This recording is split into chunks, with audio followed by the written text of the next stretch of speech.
Messieurs, dames, bonjour. Bonjour à toutes et à tous.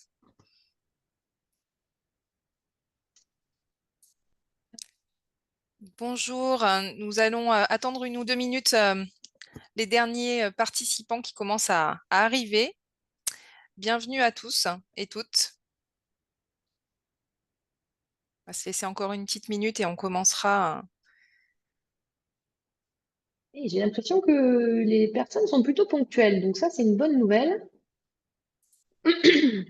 Top. Alors, n'hésitez pas à mettre vos caméras, c'est toujours plus sympathique de voir avec qui on va, à qui on va faire la présentation.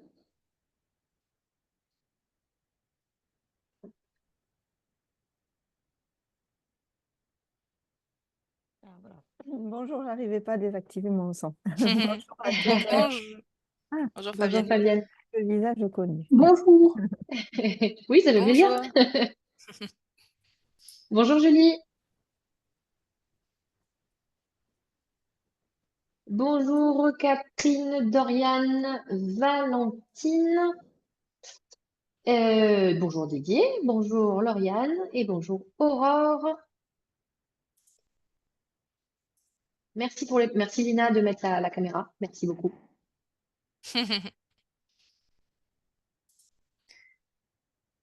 Voilà, encore une toute petite minute et ensuite Bonjour. on pourra lancer. Bonjour Séverine. Bonjour. Yes. Attends, je suis en train de reconnecter tout ce qu'il faut, hein. J'arrive. Ça Pas de marche. souci. Hop, on a encore une personne dans la salle d'attente. Je vous écoute en voiture, donc je garde ma caméra coupée. Ça marche, Aurore. Merci d'avoir précisé. Surtout, safety first, hein, donc on ne prend pas de risque. Ouais, j'arrive pas à activer ma caméra, moi, donc du coup, j'ai un petit souci. Mais je suis avec C'est vous, pas, hein. c'est Ah pas bon, grave, bah c'est on chouette aussi. t'imagine, Séverine. C'est sympa. Alors, est-ce qu'on a tout le monde? Écoute, nous sommes à 13 participants et participantes. Je pense que ça devrait le faire. Allez, on va commencer, puis on va laisser les retardataires arriver en Yes, cours de route. ça Bon, du marche. coup, bienvenue à toutes et tous et on est ravis avec Maya de vous accueillir aujourd'hui pour ce webinaire à destination des professionnels RH sur la thématique de notre capacité à convaincre. Grand sujet. Donc là, l'idée, en fait, aujourd'hui, hein, c'est de pouvoir échanger sur cette thématique qui nous heurte, on va dire, qui nous passionne aussi et qui fait partie intégrante de notre quotidien RH. Donc, on parlera de croyances limitantes, on va parler aussi de tips, trucs et astuces qu'on va pouvoir vous donner pour que vous puissiez repartir avec des outils concrets que vous pourrez utiliser dans votre quotidien RH. Donc, on espère que vous passerez aussi un bon moment. N'hésitez pas à réagir. On sera en petit comité. Puis, avec Maya, l'idée, c'est qu'on puisse aussi interagir si vous avez des questions ou en tout cas des remarques. Donc, ce sera avec grand plaisir qu'on échangera ensemble petit à petit. Donc, je vais me présenter rapidement. Donc, Léna Basile, moi, je suis fondatrice de Meta for Human. Donc, j'ai une quinzaine d'années d'expérience en tant que DRH en entreprise, donc ETI et PME, on va dire. Et puis, je suis aujourd'hui à mon compte et j'interviens auprès des entreprises et des organisations sur la thématique de l'engagement collaborateur. Donc là, l'idée, c'est de pouvoir, on va dire, m'appuyer à travers Meta for Human sur des valeurs qui sont importantes pour moi, qui sont l'authenticité, la responsabilisation, le dynamisme et la créativité. Et donc, on espère qu'on pourra vous partager justement ces valeurs à travers ce webinaire. Et donc, j'ai la chance, vraiment la chance, de pouvoir co-animer ce webinaire avec Maya. Donc, Maya, je te laisse te présenter. Merci beaucoup. Bah, écoute, chance et surtout plaisir partagé. En effet, parce qu'il y a une belle complémentarité entre nos deux parcours et nos deux profils. Donc, pour ma part, je m'appelle Maya Caballero. J'ai également une quinzaine d'années d'expérience, mais plutôt sur les métiers de commerce, les métiers de commercial et de business développeur, ce qui m'a valu d'ailleurs l'opportunité et le plaisir de créer ma structure il y a 3 ans, donc la société Vice Versa, en lien avec une thématique que nous allons aborder dans quelques minutes.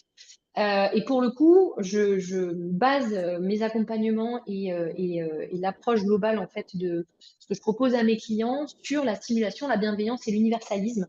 Mon objectif à moi, c'est de désacraliser la fonction commerciale et de faire connaître ce beau métier pour enlever les images un petit peu clichés qu'on connaît tous du Jean-Claude Convenant, du vendeur de tapis ou du commercial qui vendrait de la glace aux Esquimaux.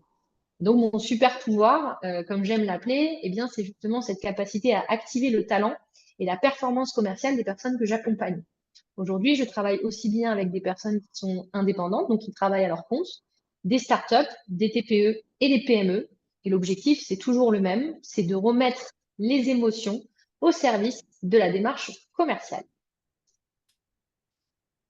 Super. Alors, pourquoi est-ce que... Merci Maya, en tout cas, pour cette belle présentation. Tu vas nous aider à désacraliser le côté commercial qui est en nous. Eh bien, écoute, avec grand plaisir. Alors, pourquoi est-ce qu'on a choisi de faire ce webinaire avec cette thématique? En fait, on s'est rencontré avec Maya lors d'une formation, justement, on parlait d'intelligence émotionnelle, une formation certifiante sur l'intelligence émotionnelle.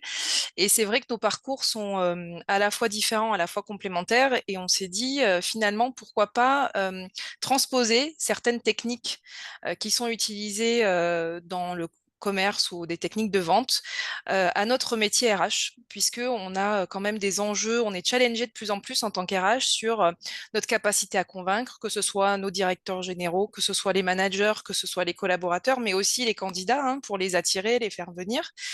Donc tout ça fait qu'on a cette compétence qui doit être développée et qui n'est pas forcément tout le temps, on va dire, inné, en tout cas pour les fonctions RH.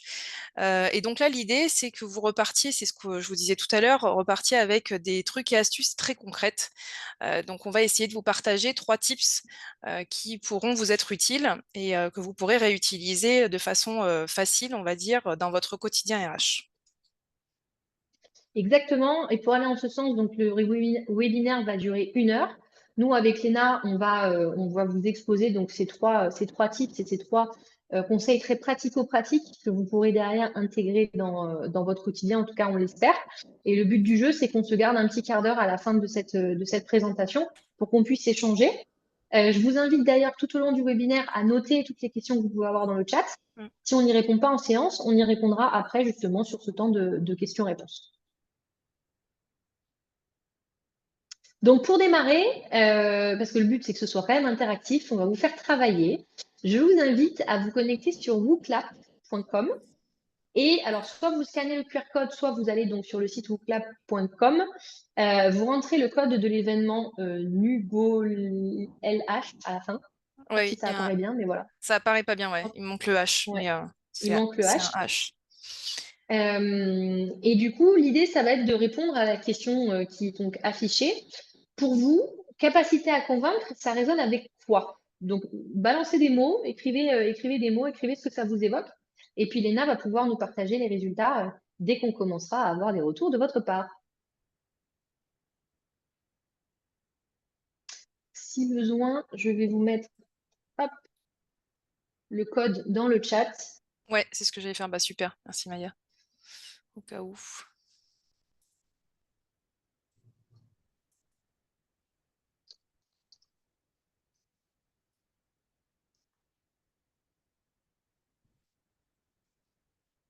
Alors, est-ce que du coup, j'arrête mon partage et c'est toi qui partages maintenant, Léna? Comment tu veux faire? Je vais prendre la main, ouais. Je vais Ok. prendre la main. Hop.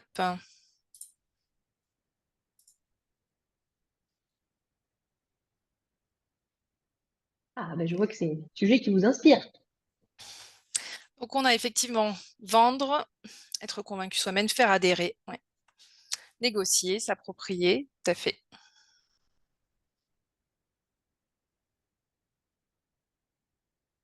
Trouver des leviers.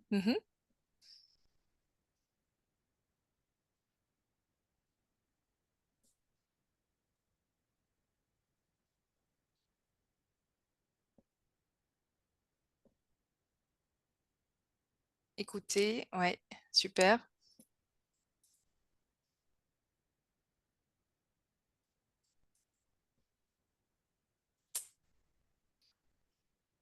Être entendu, ok, force de persuasion. approprier le sujet, c'est intéressant aussi. Ouais, super, ouais.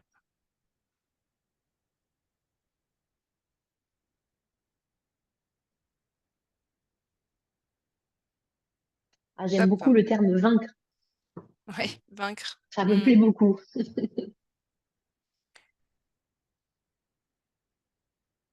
Écoutez, ouais, persuasion. Vendre doit revenir de façon Je m'excuse, ça plusieurs fonctionne pas reprises. le WooClap. Ah, Comment vous faites? Est-ce que vous pouvez me guider, s'il vous plaît? alors, où est-ce que vous êtes bloqué? Ça me demande de créer mon compte. Il faut que je crée mon compte? Normalement, non. Vous avez accès directement. Si vous scannez le QR code, ça fonctionne pas? Ben si, mais après, je l'ai plus Il le est QR. possible, il est possible que sur la page où il y a justement créer son compte, sur la partie gauche de l'écran, il est marqué entrer le code de l'événement. Oui, entrez le code de J'étais l'événement et là, bloquée vous là-dessus pouvez. tout à l'heure aussi. Après, vous pouvez nous le partager dans le chat, c'est pas grave sinon. Oui, oui, sinon, on peut le faire. Ouais, on va faire ça. Super. On va faire ça. Top. En tout cas, on voit que vous avez de l'inspiration et que c'est un sujet qui Je éveille. parle, c'est top. Super. Parfait. Hop, J'arrête le allez, donc partage du coup. ça marche. Donc Merci Fabienne beaucoup. nous dit fédérateur, fédératrice. Ok, la capacité à convaincre, donc du coup pour vous, ce serait en lien avec ça en fait, hein, Mm. l'aspect fédérateur. Ok, donc je reprends le partage. Merci en tout cas d'avoir joué le jeu, c'est sympa. Toujours intéressant d'avoir les retours. Oui, puis accessoirement, c'est un peu plus sympathique. Ça nous permet aussi d'être dans de l'interaction et pas juste de faire des monologues. Pour le coup. Donc, effectivement, la capacité à convaincre, aujourd'hui, ce qu'on constate, c'est qu'on a tous notre propre définition, notre propre manière d'amener les choses par rapport à ça. Et en fait, ce qui est intéressant, c'est que c'est très souvent associé en effet à l'action commerciale, de pouvoir convaincre son prospect, son client, etc. Et en fait, ce qu'on se rend compte, c'est un peu le constat qu'on avait fait avec Lina, c'est que tous, tout le monde, au quotidien, se retrouve dans une situation où on va devoir convaincre. Mais quand je dis tout le monde, c'est que bah, typiquement, aller chez le banquier pour négocier son crédit, c'est le convaincre. Le convaincre qu'il doit nous financer et nous aider à acheter notre maison, un appartement, etc., etc. Quand on a un enfant en bas âge qui nous fait des caprices, il faut avoir une sacrée force de persuasion pour réussir à le convaincre et l'amener à faire ce qu'on a envie de faire. Et en fait, ce qu'on se rend compte, pardon, aussi, c'est que très souvent, on a des doutes, on émet des doutes sur notre capacité à convaincre à cause de ces fameuses croyances limitantes. Les croyances limitantes qui sont une fausse idée que l'on se fait sur nous-mêmes et surtout qui nous freinent d'une manière ou d'une autre. Vous savez, cette fameuse petite voix qui nous dit non, mais ça, je ne sais pas faire, moi, je ne suis pas commercial. Phrase que j'entends malheureusement trop souvent à mon goût et qui, à mon sens, est une fois de plus un abus de langage puisque on le fait au quotidien de manière totalement inconsciente. La problématique des croyances limitantes, c'est que elle existe, on en existe de plusieurs sortes. Il y en a trois qui nous semblaient importantes, nous, de vous préciser, en fait, dans le cadre de ce webinaire. Il y a la première catégorie qui sont celles qui sont liées à nous-mêmes. D'accord? On part du principe qu'on ne sait pas faire quelque chose. Bon, voilà. Typiquement, moi, je ne sais pas convaincre, je ne sais pas argumenter, je ne suis pas commercial. Ensuite, il y a celles qui sont liées aux autres. Je sais que telle personne ne me porte pas particulièrement dans son cœur, alors du coup, bon, voilà. En fait, je ne sais pas du tout, j'estime, je présume, je suppose, éventuellement, j'interprète une situation qui fait que je vais alimenter une croyance limitante, quelque chose qui va m'empêcher de passer à l'action. Et ensuite, il y a celles qui concernent la perception de la vie en général et qui sont hyper compliquées à gérer parce que c'est des idées reçues. Typiquement, il faut travailler dur pour pouvoir être méritant. Ou bien le fait de partir du bureau à 17h, d'avoir un petit collègue qui nous dit bah alors, tu as posé ta journée. Hein, voilà. Super phrase de cliché qu'on entend tous malheureusement au quotidien et qui alimente ces croyances-là. Et les croyances, en fait, c'est vrai que pour rebondir sur ce que disait Maya, il y a un certain nombre de facteurs qui expliquent ces croyances. Mais par contre, on a une origine commune, c'est que, en fait, c'est notre cerveau qui met en place un mécanisme pour nous protéger préventivement de la douleur. Donc, en fait, elles sont là à la base pour nous protéger. Et dans la plupart du temps, c'est vrai qu'elles nous protègent. Ce sont des automatismes. Et l'émotion, finalement, qui guide ce comportement, c'est la peur. C'est une des émotions de base. Et la peur, malheureusement, est aussi l'ennemi redoutable de la confiance en nous. C'est ce qui freine aussi notre performance, notre assertivité et notre confiance en nous. Du coup, c'est vrai que sur le schéma qu'on vous a présenté, lorsqu'il y a de la peur, on se vide, on va dire, on vide notre réservoir d'énergie et on est désaligné entre notre tête, cœur, corps. Quand on parle de tête, c'est tout ce qui est intellect, intellectuel. Cœur, c'est plutôt les émotions et le corps, c'est tout ce qui est comportemental, on va dire. Et donc, quand on a peur, qu'on n'est pas aligné, justement, on va être sans arrêt dans une situation de frein à main. On va se dire, bah, j'y vais pas, je doute, oui, mais est-ce que potentiellement il va réagir comme ça et potentiellement je suis pas assez douée, je vais pas y arriver, mon argument va pas tenir, etc., etc. Ça nous prend une énergie de fou. Et en fait, finalement, on n'est pas performant et du coup, notre capacité à convaincre, elle est pas du tout présente finalement. L'objectif, en fait, c'est de se dire comment est-ce qu'on retourne finalement à notre émotion de base qui est sans cesse régénérée par notre cerveau, qui est la joie, puisque c'est notre corps, en fait, il va sans arrêt essayer de retrouver notre état de joie. C'est la seule émotion qui va essayer de reproduire à l'infini. Et donc, une fois qu'on a retrouvé finalement cet état de joie, on peut être de nouveau aligné, tête, cœur, corps, et du coup, re-remplir notre réservoir d'énergie et finalement être ancré, aligné avec nos convictions, développer une confiance en nous.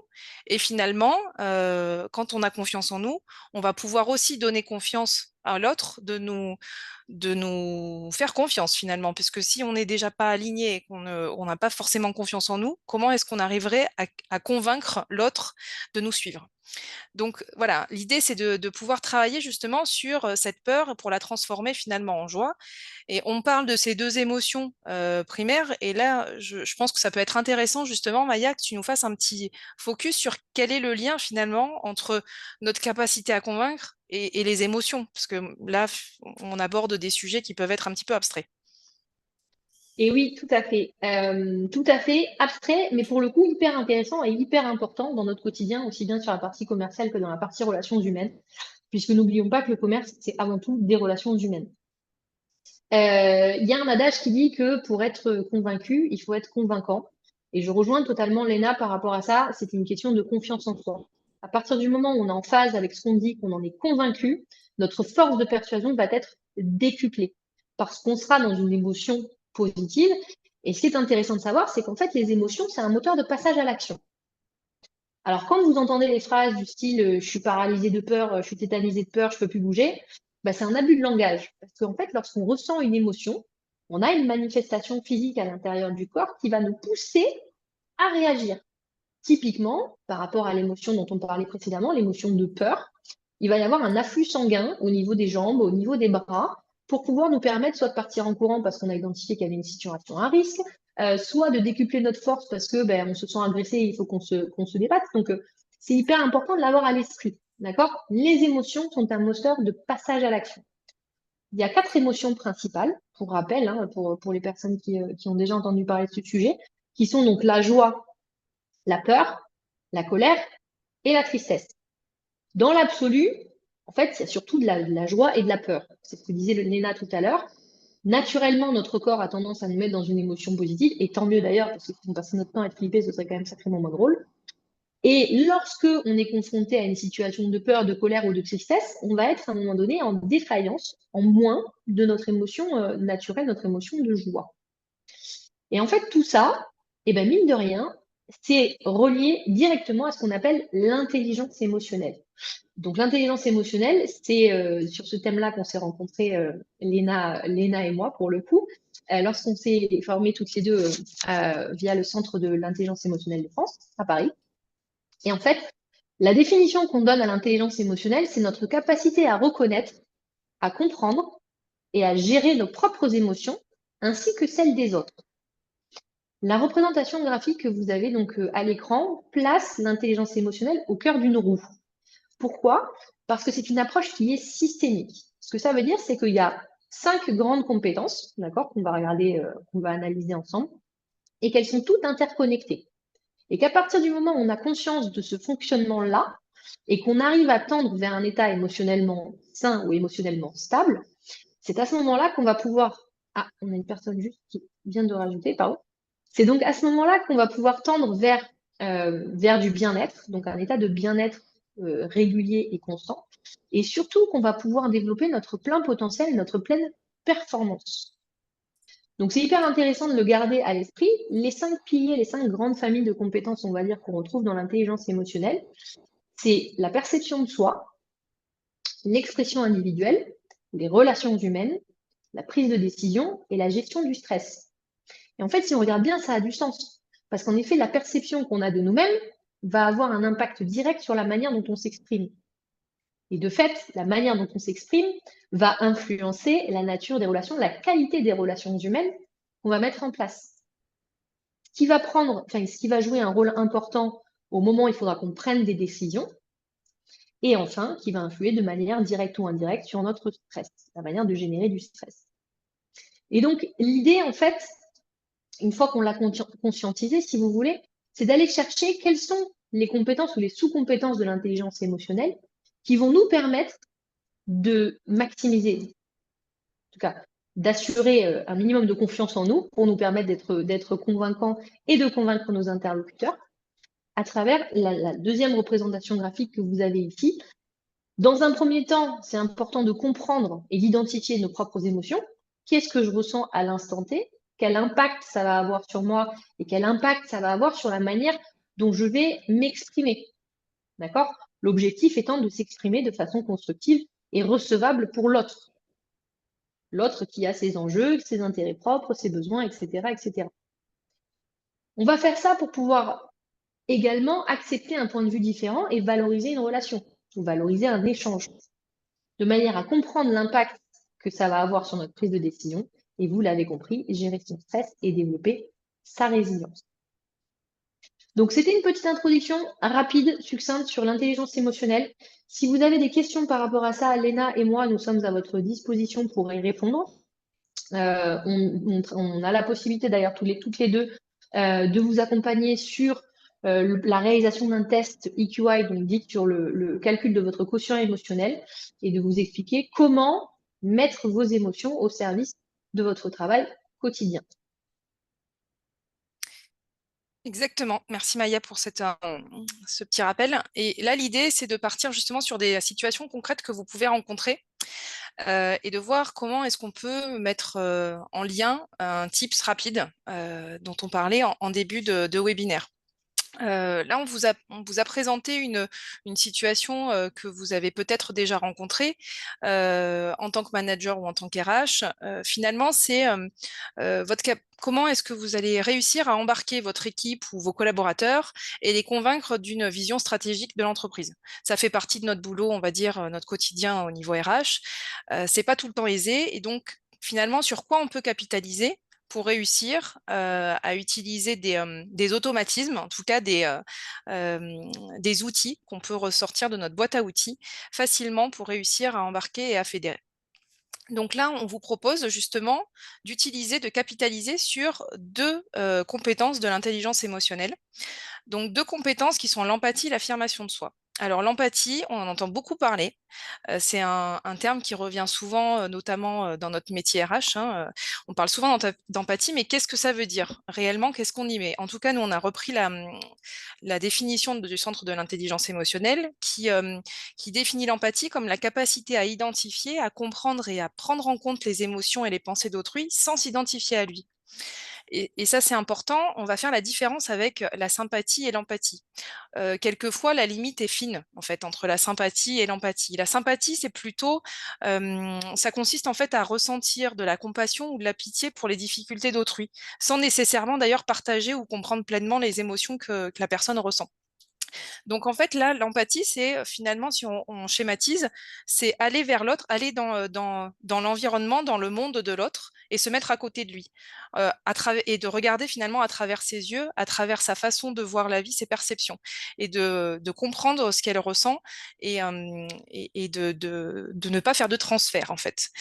Donc ça, c'est la première étape, de se dire finalement, d'abord, on se met en empathie avec notre interlocuteur pour aller vers lui et pour créer finalement l'alliance quelque part. Et ensuite, la deuxième étape, c'est une fois qu'on est avec lui en empathie, ça ne suffit pas. Oui, c'est sûr que si on reste finalement uniquement sur ce canal-là, on va pas réussir à embarquer et à faire fédérer, en tout cas à convaincre. Donc, ce qu'il faut rajouter en deuxième étape, c'est l'affirmation de soi. Qu'est-ce que c'est l'affirmation de soi? On pourrait on va dire, une synthèse sur le charisme ou sur l'assertivité, par exemple. Voilà, finalement, l'affirmation de soi, c'est notre capacité à exprimer nos pensées, nos sentiments, nos opinions clairement et dans le respect de l'autre. Et j'insiste sur dans le respect de l'autre parce que ça veut dire qu'effectivement, on n'impose pas. On n'est pas dans une notion d'écraser l'autre ou d'être directif. L'idée, c'est de s'affirmer, d'être ancré, de faire preuve oui, d'assertivité, de pouvoir exprimer ce qui est important pour nous et notre façon de voir les choses, pour que justement cette connexion avec l'autre, elle permette à l'autre de mieux nous comprendre aussi et finalement de faire émaner cette capacité à convaincre et de tirer, on va dire, la personne avec nous. Donc voilà, c'est ces deux compétences qui sont complémentaires et qui peuvent vraiment, dans une optique voilà, de développement, ce qu'on disait tout à l'heure, hein, l'intelligence émotionnelle, c'est quelque chose qui est mouvant. Tout au long de votre vie, vous allez pouvoir développer l'intelligence émotionnelle. Donc, du coup, l'idée, c'est de se dire, finalement, sur quelles compétences est-ce que je peux jouer pour développer cette capacité à convaincre, cette confiance en moi, et sur quel plan d'action concret je peux mettre en place des choses pour que ça puisse me servir au quotidien. Je ne sais pas si Maya, tu veux réagir par rapport à ça. Oui, ouais, tout à fait. Merci pour la présentation et surtout pour la différenciation entre l'empathie et la sympathie. Moi, je te rejoins à 200% et c'est vrai qu'on entend beaucoup des personnes dire, ah, moi, je suis une éponge, de toute façon, quand il se passe quelque chose, j'absorbe tout, etc. Euh, c'est compliqué à gérer, une fois encore, donc ça fait appel à notre intelligence émotionnelle, à notre capacité à gérer les émotions.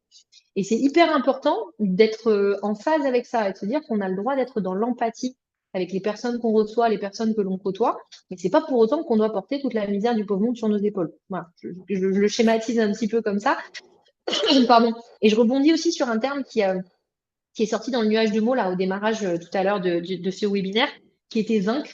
Notre capacité à convaincre, c'est aussi vaincre quelqu'un. J'ai rebondi là-dessus parce que dans convaincre, il y a vaincre, c'est vrai. Par contre, ce qui est hyper important, en fait, c'est de se sortir de l'esprit ce rapport de force. Parce qu'à partir du moment où on est dans une relation de force, ça va avoir un impact direct sur la perception qu'on a de nous-mêmes. Donc, si on est en confiance en soi, plus, on va dire, derrière, on risque d'avoir un surboost d'ego et on va avoir envie de bouffer la personne qu'on a en face. Or, c'est pas l'objectif. L'objectif, c'est une fois encore de faire en sorte que les deux parties se retrouvent gagnantes à l'issue de la discussion. Quand on va tenter de convaincre quelqu'un, c'est de faire en sorte qu'on aille tous ensemble dans la même direction. Et point important que je rapporterai, c'est pas parce que moi j'ai raison que l'autre a forcément tort. Et ça, c'est un point qui me semble important aussi à rajouter sur cette partie-là. On a un visuel qui existe, qui tourne pas mal sur les réseaux sociaux, sur Internet, avec le 9 et le 6, où tu as une personne qui est de chaque côté et qui, effectivement, la réalité est la même pour toutes les deux, mais la vision, le point de vue est différent. Et donc, effectivement, tout le monde a raison et en même temps, tout le monde a tort. Exactement. Merci Maya. Effectivement, alors deuxième tips, en tout cas situation qu'on voulait vous partager. On se retrouve souvent en tant qu'RH à devoir aller négocier, argumenter, proposer des projets auprès de notre direction générale. Et notamment, là, l'idée, on s'était dit, on prend un exemple concret, hein, de dire on a envie de mettre en place un parcours manager et on souhaite finalement convaincre notre direction générale du bien fondé de ce parcours, que ce soit individuel ou collectif. Alors finalement, là, Maya, comment est-ce que tu ferais, toi, qui es une experte de ces techniques-là, pour nous aider, parce que c'est un sujet qui revient assez régulièrement, je crois, en tout cas moi que je rencontre régulièrement en tant qu'RH. Alors moi, ce que je vais vous proposer, c'est une méthode qui permet de convaincre en 3 phrases. Alors dit comme ça a l'air magique et la bonne nouvelle, c'est que ça l'est. À partir du moment où vous travaillez votre solution, vous verrez qu'en 3 phrases, on a la possibilité de convaincre notre interlocuteur. Comment on fait dans ce cas-là? Par rapport à une situation donnée, on va hiérarchiser les arguments qu'on va utiliser en listant en 3 points. Sur un premier point, on va commencer par donner l'avantage de la mise en place de ce parcours manager et on va terminer par un inconvénient que ça peut représenter. On va faire la même chose sur le deuxième point, c'est-à-dire rebelote, je donne un avantage et je donne un inconvénient avec. Et sur notre troisième phrase, on va mettre en avant l'aspect plus ou moins négatif au démarrage de la phrase et on va terminer par l'aspect positif. Qu'est-ce qui va se passer dans la tête de notre interlocuteur? Il va avoir entendu les 2 premiers avantages que vous lui aurez donnés, mais étant donné qu'on termine sur un aspect plus négatif, il va avoir tendance à revenir à l'aspect plus négatif. Or, sur la troisième phrase, vous commencez par le point négatif et vous terminez par le point positif. Donc, à la fin de la discussion, votre interlocuteur restera concentré sur l'aspect positif à mettre en place un parcours manager. Donc, si on doit essayer de prendre un cadre un exemple un petit peu plus concret, on pourrait imaginer qu'un argument serait de dire l'intérêt de mettre en place un parcours manager, c'est pour nous permettre de structurer une ligne managériale qui soit forte et qui va prendre le relais entre la direction et les collaborateurs. Bon, l'inconvénient, c'est qu'effectivement, ça demande du temps. D'un autre côté, l'intérêt qu'on va avoir à professionnaliser, à homogénéiser les pratiques commerciales est vraiment pertinent dans le contexte de notre entreprise actuelle, même si on sait qu'effectivement, ça va nécessiter des ressources pour pouvoir mettre en œuvre une telle formation. En revanche, il y a une autre solution. Certes, ça a un coût, faire appel par exemple à un organisme extérieur. Par contre, l'avantage, c'est que ça va réellement nous permettre, à travers ce parcours de manager, de fidéliser nos collaborateurs et par effet de levier, qu'ils fidélisent eux aussi leurs collaborateurs. Or, on sait qu'aujourd'hui, on a une grande difficulté d'attractivité et de rétention des talents. Donc, autant miser sur un parcours manager qui aura le double effet. Voilà une présentation succincte d'une technique, merci, d'une technique qui va permettre justement de structurer un argumentaire en 3 phrases. Ce que ça demande en avance de phase pour vous dans votre préparation, c'est de lister quels sont les avantages, quels sont les inconvénients, et de démarrer, premier point, je commence par l'avantage, je termine par l'inconvénient. Idem pour le deuxième point, avantage et inconvénient. Troisième point, je commence par l'inconvénient et je finis par l'avantage qui, à mon sens, est le plus pertinent et le plus convaincant pour mon interlocuteur. Applicable et déclinable à l'infini, aussi bien dans le côté professionnel que personnel. Parenthèse refermée. C'est top, Maya. Enfin, moi, je trouve que c'est vraiment une technique qui est. Enfin, je ne connaissais pas spécialement cette technique. Et effectivement, je pense que ça peut être très utile et c'est pas si compliqué. Bon, il faut prendre le temps de la préparation, mais je trouve ça vraiment super intéressant. En tout cas, merci beaucoup pour le tips. Et donc, le dernier. Du coup, oui, pardon, vas-y, je t'en prie. Vas-y. Et donc, en fait, le dernier tip qu'on souhaitait aborder avant de prendre un moment justement pour échanger plus directement, plus librement, c'est un cas spécifique en lien avec la partie recrutement, qui fait partie intégrante donc, de vos fonctions. Comment réussir à convaincre un candidat à vous rejoindre lors d'un entretien de recrutement? On parlait justement de la difficulté d'attirer les talents, le développement de la marque employeur, etc. Qu'est-ce que tu peux nous dire là-dessus, Léna? Oui, c'est effectivement une situation qu'on retrouve trop régulièrement et puis qui s'est largement, on va dire, déployée depuis quelques années. Et donc, on va vous partager on va dire, un truc qu'on a identifié avec Maya, c'est l'écoute active. Alors, l'écoute active, c'est vrai que vous en avez déjà entendu parler, j'imagine. C'est quelque chose que l'on fait effectivement de façon systématique dans les entretiens de recrutement. Mais l'écoute active à travers quoi? Là, on voulait vous donner un petit peu plus de détails et d'aller un peu plus en profondeur, justement, en lien avec les deux compétences de l'intelligence émotionnelle qu'on a vues tout à l'heure. Finalement, de travailler l'authenticité. L'écoute active à travers l'authenticité, ça veut dire quoi? Ça veut dire 2 compétences à développer, l'expression émotionnelle et les relations humaines. Alors qu'est-ce que sont ces 2 compétences finalement? Les relations humaines, c'est, la capacité à établir et à maintenir des relations mutuellement satisfaisantes. Tout à l'heure, Maya, vous parlez de relations d'égal à égal et en fait, cette Déjà, compétence de relation humaine, pardon. c'est certes la capacité finalement à créer oui? C'est bon? À Non, créer non, le lien, on t'avait perdu 30 secondes, mais mais c'est terminé. aussi ah d'accord, bon bah super, excusez-moi. C'est notre capacité à créer le lien avec notre interlocuteur, mais c'est aussi, créer le lien de façon à ce que la relation soit, d'égal à égal et que chacun y trouve finalement, son compte, en tout cas, soit gagnant dans la relation. Donc ça, c'est la 1re, on va dire étape et c'est très important dans une relation, en entretien de recrutement que, effectivement votre, candidat, votre interlocuteur, sente qu'il y a que la relation n'est pas biaisée, en tout cas, déséquilibrée et que vous pouvez vous parler et créer de l'interconnexion, on va dire, sur un pied d'égalité. Et ensuite, on parle d'expression émotionnelle. Qu'est-ce que c'est l'expression émotionnelle? C'est, notre capacité à exprimer de façon appropriée ce que l'on ressent.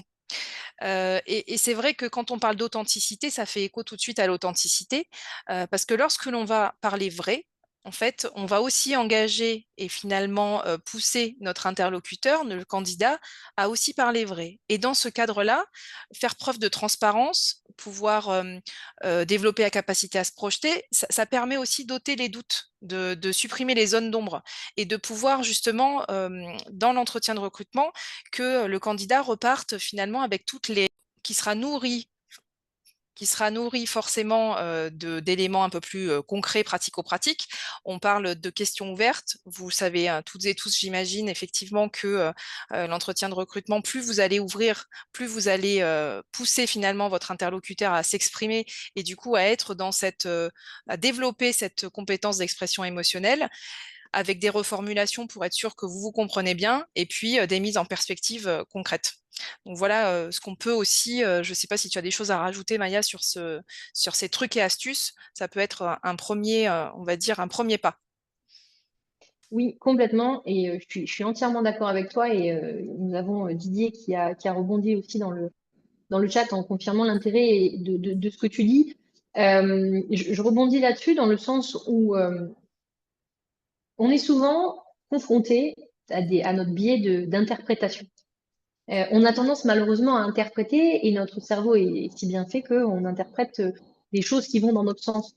Hein, on a tendance à faire des suppositions, de l'interprétation, etc.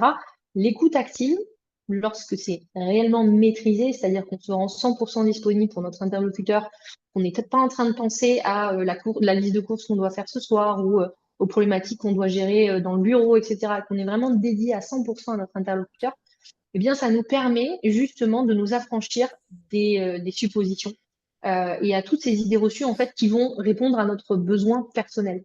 Donc au final, on se concentre sur le besoin de l'autre et c'est à ce moment-là qu'on peut lui apporter des réponses qui vont faire écho à ce qu'il veut entendre, à ce que la personne souhaite entendre. On ne va pas chercher à lui mentir ou à lui raconter des bobards. En revanche, on va chercher à se synchroniser avec notre interlocuteur pour utiliser le vocabulaire et le langage qui va le rassurer, le convaincre et lui donner envie de rejoindre. Donc c'est un point qui est extrêmement important là aussi. Et je trouve que c'est un peu, tu vois, l'écoute active, c'est un peu comme la bienveillance. On en parle beaucoup, mais il n'y a pas grand monde qui sait réellement ce que ça veut dire derrière. C'est clair. Super. Eh ben, nous, on a terminé notre partie de présentation.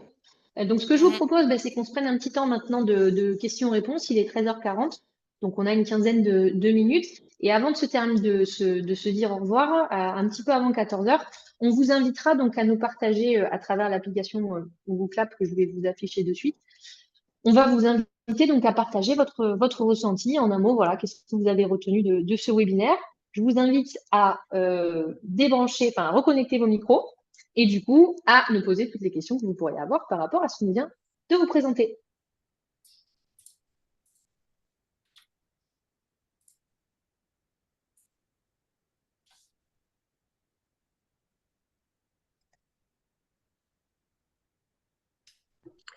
Séverine, Oui, on vous Ouais, écoute. j'ai remis la caméra parce que du coup, ça marchait Super. pas tout à l'heure, ça remarche. C'est top. bon. Moi, j'ai pas forcément de questions et je trouve que le tips sur l'organisation, justement, avantages, inconvénients, etc. Je pense que je suis assez curieuse, en tout cas, de le mettre en application. Et notamment, je pense à mes syndicats que j'ai quand même pas mal aussi. Et à voir sur les négociations, parce qu'on négocie en tant que RH avec des candidats, avec nos propres équipes, notre DG, etc. Mais il y a la part syndicale. J'en parle souvent avec Mm. Léna, je le sais. Ouais, c'est clair. Voilà, je me dis, tiens, ça peut être intéressant en tout cas de le mettre en pratique. Merci beaucoup pour cette astuce. Et pourquoi pas dans la vie perso aussi avec nos enfants, ça peut être. Avec- J'ai pas forcément. Je trouve que c'est toujours intéressant, voilà, de faire un focus sur nos intelligences, quels biais cognitifs on peut mettre en application et se reposer, voilà, des sujets. Et en tout cas, merci pour ce partage. Merci Séverine. Merci à vous. Qui d'autre souhaiterait réagir par rapport à ce qu'on vient de se dire? Si je peux prendre la parole. Dans ce que vous avez exprimé, ben, merci beaucoup. Par contre, il y a quand même pas mal de concepts finalement que vous abordez, même s'ils restent tous autour de la capacité à convaincre, ça, le lien, il est bien fait. Ce qui pose la question, c'est plutôt si on veut aller plus loin sur ces sujets, comment on expérimente, comment on prend bien le recul sur les choses. C'est vrai, bon, là, c'est la pause déjeuner, mais c'est pas forcément le moment où on est sur une bonne prise de recul ou sur un questionnement de, voilà, de est-ce qu'on a bien fait, est-ce qu'on a mal fait, est-ce qu'on pouvait aller plus loin, effectivement, pour pouvoir embarquer du premier coup et être finalement plus performant. C'est voilà, c'est la partie plus où on s'entraîne finalement et Oui. pour voir où c'est qu'on est limité parce que des fois on s'en rend pas forcément compte en fait. Mm. Oui, c'est ce qu'on se disait, Fabienne, effectivement, tout à l'heure. Ce que disait Maya, c'est que c'est une première étape. En fait, on va dire, un avant-goût de l'intelligence émotionnelle sur la partie, voilà, plutôt compétences de l'intelligence émotionnelle. Et c'est vrai qu'on a, comment dire, des outils qui vont plus en profondeur et qui sont plus dans l'action, avec le test du quotient émotionnel, les plans d'action, les accompagnements un peu plus individualisés qui forcément vont apporter un peu plus déjà de personnalisation de l'accompagnement et aussi des prises de conscience plus objectives parce que là c'est une première prise de conscience en se disant où je me situe sur l'empathie, ouais, bon, j'utilise pas trop, un petit peu, enfin, donc là c'est un peu subjectif et c'est survolé, mais l'idée c'est que effectivement vous puissiez après, il y a des outils en tout cas qui sont possibles pour aller plus loin dans cette analyse et ce développement aussi de ces compétences-là. Je ne sais pas si tu veux rajouter quelque chose, Maya, Et mais bien sûr, et pour aller donc dans le sens de l'ENA, vous l'avez compris, on a un domaine d'expertise commun qui est l'intelligence émotionnelle. Ensuite, chacune a sa zone de génie.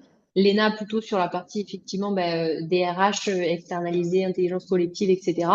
Moi plutôt sur la partie développement commercial, relations clients, technique de persuasion, technique de vente, etc. Donc après, si vous le souhaitez, ce sera avec grand plaisir évidemment pour parler de la phase suivante. Qu'est-ce qu'on peut faire très concrètement? Prendre le temps de comprendre vos enjeux, vos envies, et par rapport à ça, vous faire un retour et une proposition d'accompagnement sur mesure. on a une question, Maya, dans le chat de Soraya, si tu veux. Pouvez-vous simuler de Alors, convaincre un enfant que l'utilisation du téléphone n'est pas forcément bon pour lui?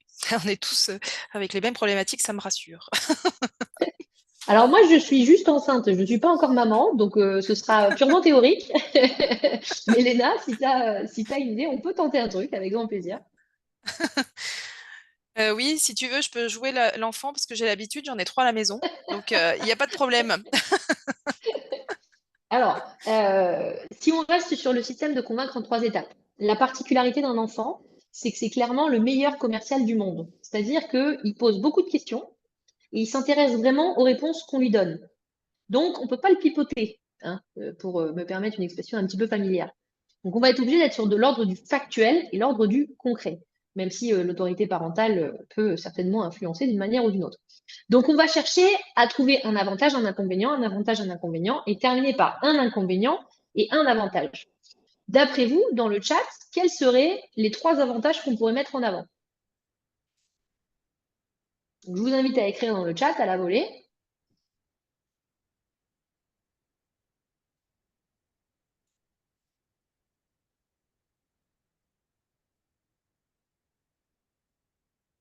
On est d'accord que c'est 3 avantages à ne pas utiliser le téléphone, hein, évidemment. Alors, arriver à le joindre. Alors ça, pour le coup, oui, c'est plutôt l'argument que votre enfant va vous donner. Si j'ai un téléphone, tu pourras me joindre plus facilement. C'est pas bon pour ta vue. Ok, intéressant. Ensuite, on a mieux dormir. Oui, et alors ça, franchement, je pense qu'ils n'en ont pas encore conscience, mais l'exposition vraiment à la lumière bleue là, et aux écrans, c'est une catastrophe. J'ai du temps en réel et pas en virtuel. Partager du temps réel et pas en virtuel. Ouais, tout à fait. Alors, je crois que j'ai un souci de réseau, pardon, je les ai pas. Le développement de ta créativité. Ok, super. Donc là, concrètement, des avantages à ne pas utiliser le téléphone. Donc, il y a mieux dormir, ça c'est intéressant. Partager du temps en réel et pas en virtuel, c'est pas bon pour ta vue. Développement de ta créativité, plus de temps d'échange réel, plus de sommeil. Ok. Donc, un avantage, ça pourrait être à ne pas utiliser. Plutôt un inconvénient, du coup, à l'utilisation du téléphone, ça va être le fait que ça altère ta vue. D'accord? Alors oui, d'un côté, c'est vrai que ça me permettrait de te joindre plus souvent. L'inconvénient, c'est que on passera moins de temps ensemble, donc moins de temps en réel. Tu seras plutôt sur du virtuel. Donc ça, quelque part, ça va jouer sur notre relation. Deuxième avantage et inconvénient, oui, ça va te permettre de potentiellement mieux interagir avec tes amis. Sauf que dans la réalité, tu te coupes aussi de toute la créativité qui est hyper chouette au quotidien quand justement on se retrouve entre copains là sur l'air de jeu. Je sais pas, là franchement je suis dans une impro totale, hein. Je vous demande de ne pas me juger parce que j'ai pas encore été exposée à ce cas de figure. Et la troisième chose, donc là on commence par un côté négatif et on termine sur quelque chose de positif pour nous. On est d'accord? Il y a quelque chose que tu as tendance à oublier parce que tu es aujourd'hui omnibulé par le fait de pouvoir rester en lien avec tes copains. Mais la vraie problématique, c'est que ça t'empêche de dormir. Et le fait de ne pas pouvoir dormir, ça veut dire que demain, quand tu vas aller à l'école, tu ne pourras pas être en forme et tu ne pourras pas profiter pleinement de tes copains, tu ne pourras pas bien écouter ce que te dira le maître ou la maîtresse. L'idée, c'est que derrière, tu auras de mauvaises notes. Est-ce que je suis convaincante ou pas? Là, franchement, je suis pas. Moi, je suis pas convaincue, mais. Les copains, oui, les mauvaises notes, je suis pas sûre. Moi, j'ai tout Ouais. essayé, j'ai pas réussi. En tout cas, c'est un bon exercice. Ça peut être un Ah oui, exercice de oui. travail pratique à mettre en œuvre d'ores et déjà pour les personnes. Merci Julie pour ton soutien. Je vous dis, la suite arrive mi-septembre. Voilà, affaire à suivre.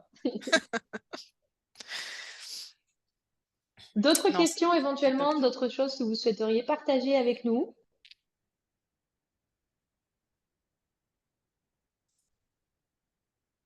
Garder l'usage premier effectivement du téléphone. Oui, téléphoner, c'est vrai. Et oui, il faut se rappeler que ça sert à téléphoner et pas à geeker pendant des heures. Bon courage du coup Soraya et preneuse de vos retours, si ça a fonctionné ou pas. Oui, Et si ça a fonctionné, surtout qu'est-ce qui a fonctionné? Je pense que ça servira à beaucoup de personnes dans ce webinaire. exactement. Mm.